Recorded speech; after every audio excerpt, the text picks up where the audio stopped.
I am so upset right now. The user tagged and who made this slideshow is reselling one of my masks. That is not the problem. I am fine with you reselling my masks. What is? It clearly says on the second slide of their post, they got all of their money back, and I lost all of it. So I made zero money, and they got this mask for free. And now they're selling it for about $200. Now they paid about $250, but also it arrived to them damaged, and I had to resculpt it and repaint it from scratch. Also, keep in mind the photos used here are mine from my studio, not theirs. That's important later. Here is the first email I sent after payment was received and mask work was started. Then, as it turns out, I was able to get work done sooner, so here is the photos I sent.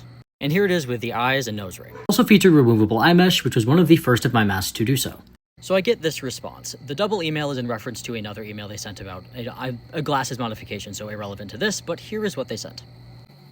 Here is what I responded, and I felt so bad. I was like, oh man, they're not happy with my response, and also they were very rude, and I didn't like that.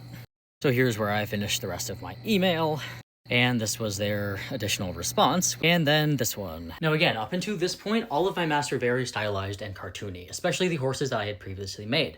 Here is a picture of the horses that I had made before this, and that horse. I had never really done anything that realistic, and they very much wanted realism, which is why the creases were the way they were. First, none of my masks are ever smooth. None of them. They don't look smooth in all of the photos I have. Some of them are even rougher than that. The reason that one was particularly rough is intentional, because the lines and creases make the dimensions of a horse like a more realistic horse. Because again, I have little experience with realism and I'm not particularly good at it, so that was my attempt at making them less cartoony.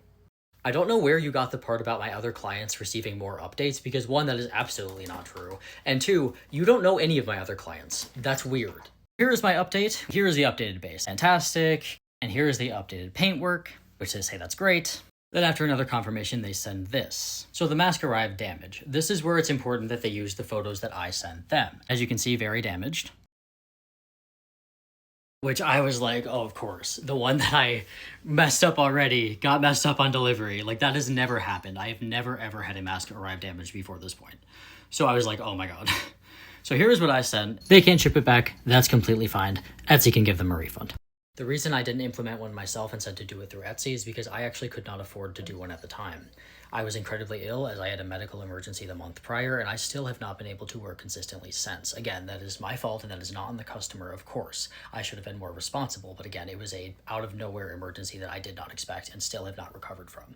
That being said, they still got all their money back. I still was charged all of it because the Etsy thing just delays it. Got it for free, made me resculpt and repaint it. It arrived damaged and probably still is. The audacity you have to sell a custom art piece that I spent months on that you got for free for $200 when I lost all the money you paid is insane. Don't be like this user.